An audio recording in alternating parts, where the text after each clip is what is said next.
In today's video, I'm going to show you how to use split view in Google Chrome. So first, of course, open up your Google Chrome browser. Then next, right-click on the current open tab at the top.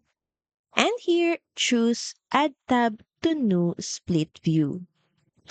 As you can see, the current tab has been split into two. And here, you can actually manually go to the site that you want to go. So say for example, in this first tab, we want to go to Canva, and for this, we're going to go to Twitch. As you can see, they don't affect each other's processing, and it's basically split view.